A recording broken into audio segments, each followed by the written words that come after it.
नमस्कार सगळ्यांना। तर आज आपण या ठिकाणी जी कालची घटना घडली त्या घटनेमुळेच आज या ठिकाणी आपण पोहण्यासाठी आलो।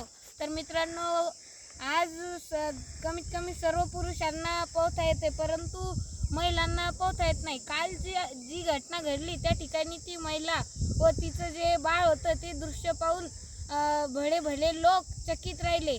तर जर त्या ठिकाणी जर त्या महिलेला पोहणं असतं तर त्या मुलाचा व त्या महिलेचा जीव वाचला असता।